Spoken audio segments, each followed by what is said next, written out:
Assalamualaikum warahmatullahi wabarakatuh, Sobat Rizky Al-Hafiz Channel. Jumpa lagi bersama saya.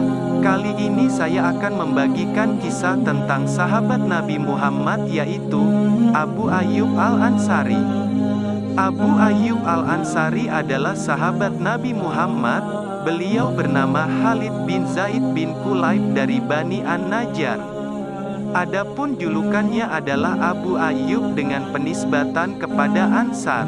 Siapa di antara kita kaum muslimin yang tidak mengenal Abu Ayyub Al-Ansari? Allah telah meninggikan namanya di timur dan barat, mengangkat kedudukannya di antara kaum muslimin ketika Allah Subhanahu wa Ta'ala memilih rumahnya di antara rumah-rumah kaum muslimin seluruhnya sebagai tempat tinggal Nabi Shallallahu Alaihi Wasallam yang mulia manakala beliau tiba di Madinah sebagai muhajir. Cukuplah hal itu sebagai sebuah kebanggaan. Dipilihnya oleh Rasulullah Shallallahu Alaihi Wasallam, rumah Abu Ayyub mempunyai kisah manis untuk dikenang dan nikmat untuk diulang. Ketika Nabi Shallallahu Alaihi Wasallam tiba di Madinah, hati penduduknya menyambut beliau dengan penuh sukacita dan kemuliaan yang belum pernah diberikan kepada pendatang. Mata mereka berbinar-binar, memancarkan cinta orang yang mencintai kepada kekasihnya. Mereka membuka hati untuk beliau agar pribadi beliau bersemayam di dalam lubuk hati yang paling dalam. Mereka membuka pintu rumah-rumah mereka dengan harapan beliau berkenan tinggal dan mendapatkan perlakuan paling mulia. Rasulullah Shallallahu Alaihi Wasallam singgah di Kuba di pinggiran Madinah selama 14 hari. Selama itu beliau membangun masjid pertama yang didirikan di atas ketakwaan. Kemudian beliau meninggalkannya dengan mengendarai unta beliau. Para pemuka Yasrib pun berdiri di jalannya. Setiap orang ingin meraih kemuliaan, ingin agar rumah mereka disinggahi oleh Rasulullah Shallallahu Alaihi Wasallam. Mereka berdiri di depan unta Nabi Shallallahu Alaihi Wasallam. Satu persatu, mereka berkata, "Tinggallah bersama kami wahai Rasulullah, kami mempunyai kekuatan orang, kekuatan senjata dan kesanggupan untuk melindungimu." Maka Nabi Shallallahu Alaihi Wasallam bersabda kepada mereka, "Biarkanlah unta ini berjalan karena dia mengikuti perintah." Unta Nabi Shallallahu Alaihi Wasallam terus berjalan menuju tujuan akhirnya. Mata orang banyak mengikutinya, hati mereka mengelilinginya. Setiap unta itu melewati sebuah rumah, pemiliknya pasti bersedih, penghuninya merasa kehilangan sesuatu. Sementara pemilik rumah berikutnya berharap dengan cemas. Unta pun terus berjalan demikian. Orang banyak berjalan mengikutinya. Mereka sangat berkeinginan untuk mengetahui siapa gerangan yang berbahagia meraih karunia besar. Sampai unta itu tiba di sebuah halaman kosong di depan rumah Abu Ayyub Al-Ansari dan menderum di sana. Namun Rasulullah Shallallahu Alaihi Wasallam tidak turun darinya. Tidak lama berselang, tiba-tiba unta itu bangkit dan berjalan sementara Rasulullah Shallallahu Alaihi Wasallam melepaskan tali kekangnya. Namun setelah itu ia kembali ke tempat semula dan dia menderum lagi di sana. Pada saat itu kebahagiaan memayungi hati Abu Ayyub Al-Ansari. Dia bergegas mendekat kepada Rasulullah Shallallahu Alaihi Wasallam untuk menyambutnya, membawa perlengkapan beliau di depannya, seolah-olah dia membawa harta perbendaharaan dunia seluruhnya dan membawanya ke dalam rumahnya.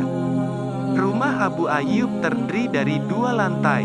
Abu Ayyub mengosongkan bagian atas dari semua keperluan pribadinya dan keperluan istrinya agar Rasulullah Shallallahu Alaihi Wasallam tinggal di sana. Namun Rasulullah Shallallahu Alaihi Wasallam lebih memilih tinggal di bawah. Maka Abu Ayyub menuruti kemauan Nabi Shallallahu Alaihi Wasallam dan membiarkan beliau tinggal sesukanya. Malam pun tiba, Rasulullah Shallallahu Alaihi Wasallam beranjak ke tempat tidur beliau. Abu Ayyub dan istrinya naik ke lantai atas. Begitu Abu Ayyub menutup pintu, dia menoleh kepada istrinya dan berkata, "Celaka kita, apa yang kita lakukan? Pantaskah Rasulullah Shallallahu Alaihi Wasallam di bawah sedangkan kita di atas? Apakah kita patut berjalan di atas Rasulullah Shallallahu Alaihi Wasallam? Apakah kita berada di antara Nabi Shallallahu Alaihi Wasallam dengan wahyu? Kalau begini niscaya kita binasa." Suami istri itu terdiam kebingungan, keduanya tidak tahu harus berbuat apa. Keduanya bisa sedikit lega manakala keduanya menepi ke sisi lain di mana Rasulullah Shallallahu Alaihi Wasallam tidak berada bawahnya. Mereka berdua tetap di tempat itu tidak meninggalkannya kecuali dalam keadaan berjalan di pinggir menjauhi bagian tengah. Pagi tiba Abu Ayyub berkata kepada Nabi Shallallahu Alaihi Wasallam, "Demi Allah ya Rasulullah, semalam kami tidak bisa tidur, tidak saya dan tidak pula Ummu Ayyub." Nabi Shallallahu Alaihi Wasallam pun bertanya, "Kenapa?" Abu Ayyub berkata, "Aku teringat bahwa aku berada di atas rumah di mana engkau berada di bawahnya. Jika aku bergerak maka debu-debu akan berhamburan menimpamu. Di samping itu aku berada di antara dirimu dengan wahyu." Maka Nabi Shallallahu Alaihi Wasallam bersabda, "Jangan dipikirkan wahai Abu Ayyub, lebih mudah bagiku kalau aku di bawah, karena banyaknya orang-orang yang hendak menemuiku." Abu Ayyub berkata, "Aku menuruti perintah Rasulullah Shallallahu Alaihi Wasallam, namun di suatu malam yang dingin, sebuah gentong air kami pecah, airnya berceceran di lantai atas, maka aku dan Ummu Ayyub mengambil selembar kain yang selama ini kami gunakan sebagai selimut, kami tidak memiliki selainnya, kami berusaha mengelap dan mengeringkan air dengan kain itu, kami khawatir ia akan menetes kepada Rasulullah Shallallahu Alaihi Wasallam. Di pagi hari aku menemui Rasulullah Shallallahu Alaihi Wasallam dan aku berkata kepada beliau, 'Aku korbankan bapa dan ibuku demi dirimu ya Rasulullah. Aku tetap tidak suka berada di atasmu dan engkau berada di bawahku.' Kemudian aku menceritakan berita gentong yang pecah. Maka beliau menyanggupi dan beliau naik ke atas, aku dan Ummu Ayyub turun ke bawah. Nabi Shallallahu Alaihi Wasallam tinggal di rumah Abu Ayyub selama kurang lebih 7 bulan sampai rampungnya pembangunan masjid di tanah kosong di mana unta Nabi Shallallahu Alaihi Wasallam berhenti di sana. Beliau pindah ke kamar-kamar yang dibangun di sekitar masjid untuk beliau dan istri-istri beliau. Nabi Shallallahu Alaihi Wasallam tetap menjadi tetangga bagi Abu Ayyub.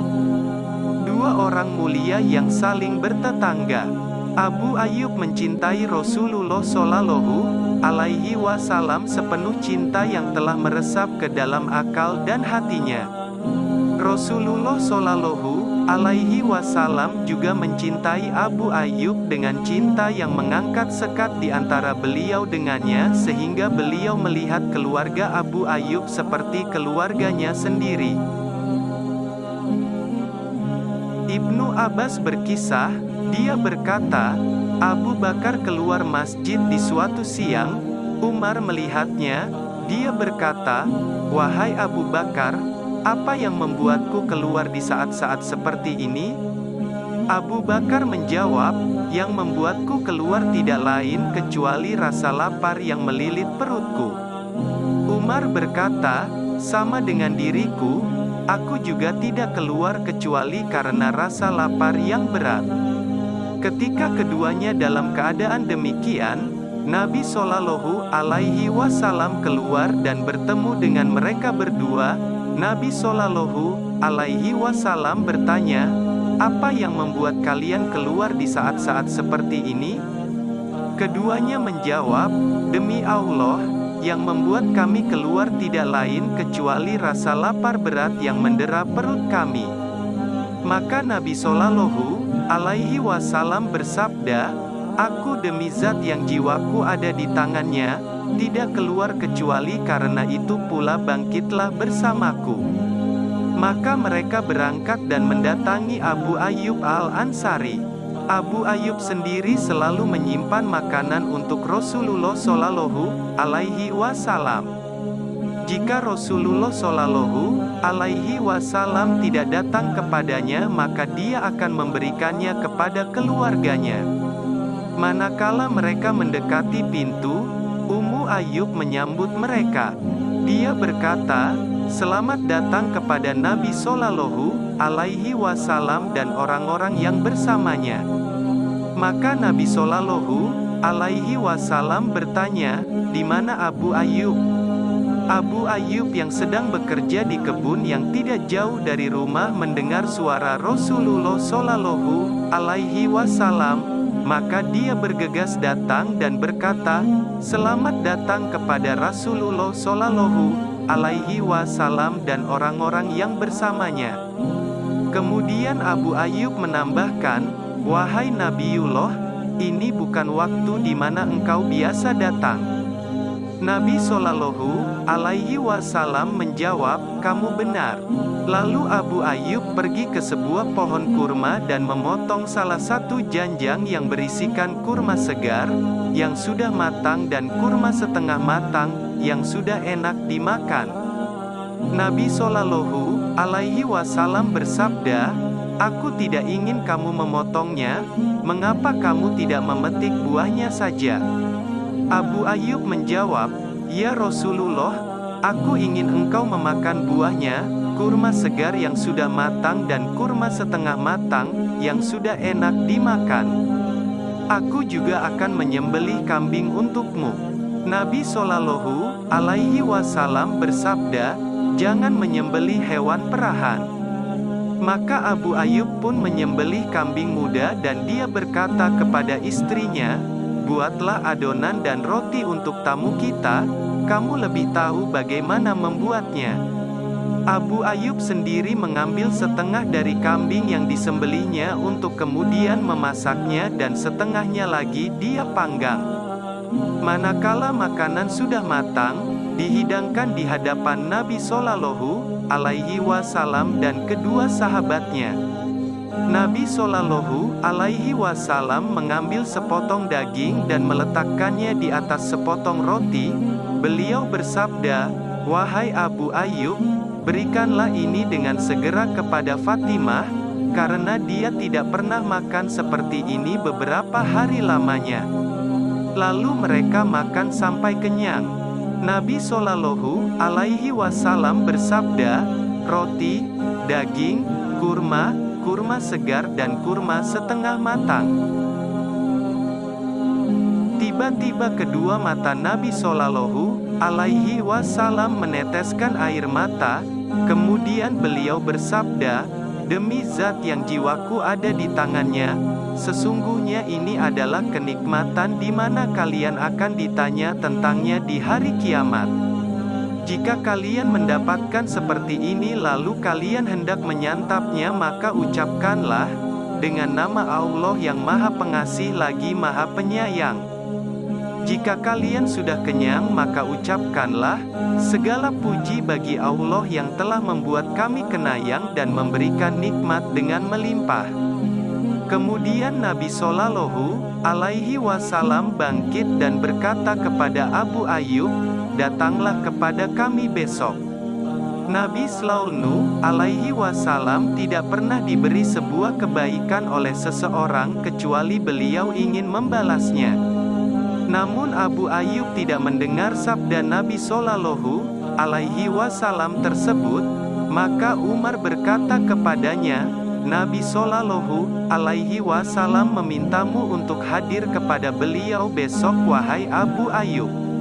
Maka Abu Ayyub berkata, "Aku mendengar dan menaati undangan Rasulullah Shallallahu Alaihi Wasallam." Besoknya Abu Ayyub datang kepada Nabi Shallallahu Alaihi Wasallam. Maka Nabi Shallallahu Alaihi Wasallam memberinya seorang hamba sahaya kecil yang biasa membantu beliau. Nabi Shallallahu Alaihi Wasallam bersabda kepadanya, "Berbaik-baiklah kepadanya wahai Abu Ayyub, kami tidak melihat darinya kecuali kebaikan selama dia bersama kami." Abu Ayyub pulang ke rumah dengan membawa seorang hamba sahaya. Manakala Ummu Ayyub melihatnya, dia bertanya, "Milik siapa dia wahai Abu Ayyub?"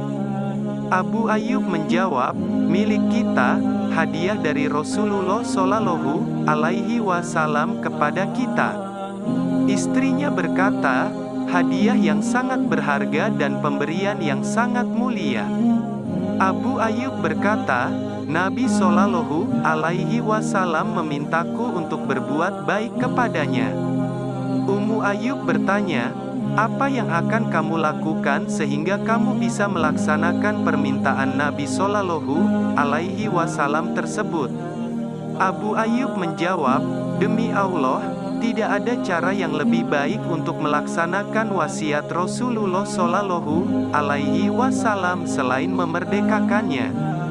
Ummu Ayyub menjawab, "Demi Allah, tidak ada cara yang lebih baik untuk melaksanakan wasiat Rasulullah selain memerdekakannya." Ummu Ayyub berkata, "Kamu telah dibimbing kepada kebenaran, kamu telah diberi taufik." Kemudian Abu Ayyub memerdekakannya. Ini adalah sebagian dari kehidupan Abu Ayyub Al-Ansari dalam kesehariannya. Kalau Anda mempunyai kesempatan untuk melihat sebagian kehidupannya di medan perang, niscaya Anda akan melihat keajaiban. Dia tidak pernah tertinggal dalam satu peperangan pun sejak zaman Rasulullah Shallallahu Alaihi Wasallam sampai zaman Muawiyah, kecuali jika dia mempunyai kesibukan yang lainnya. Perang terakhir yang diikuti oleh Abu Ayyub adalah ketika Muawiyah menyiapkan bala tentara dengan komando putranya Yazid untuk menaklukkan Konstantinopel. Pada saat itu Abu Ayyub sudah menjadi seorang laki-laki tua berumur lanjut, usianya mendekati 80. Namun hal itu bukan penghalang baginya untuk bergabung di bawah panji-panji Yazid dan meretas ombak lautan sebagai seorang mujahid di jalan Allah.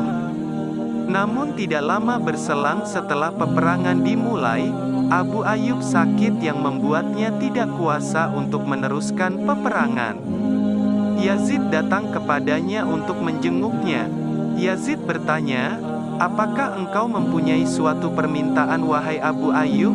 Abu Ayyub menjawab, "Sampaikan salamku kepada bala tentara kaum muslimin dan katakan kepada mereka, Abu Ayyub mewasiatkan kepada kalian agar kalian masuk ke bumi musuh sejauh mungkin, membawa jasadnya bersama mereka lalu menguburkannya di bawah telapak kaki kalian di pagar kota Konstantinopel." Lalu dia menghembuskan nafas terakhirnya. Bala tentara kaum muslimin melakukan permintaan Abu Ayyub, seorang sahabat Rasulullah Shallallahu Alaihi Wasallam. Mereka menyerang pasukan musuh berkali-kali sampai mereka tiba di benteng kota Konstantinopel dalam keadaan membawa jasad Abu Ayyub. Di sana mereka mengali dan menguburkannya. Semoga Allah merahmati Abu Ayyub Al-Ansari. Dia menolak wafat kecuali di atas punggung kuda yang kuat sebagai seorang mujahid di jalan Allah dalam usia mendekati 80 tahun. Demikian yang bisa saya bagikan, kurang lebihnya mohon maaf yang sebesar-besarnya. Wassalamualaikum warahmatullahi wabarakatuh.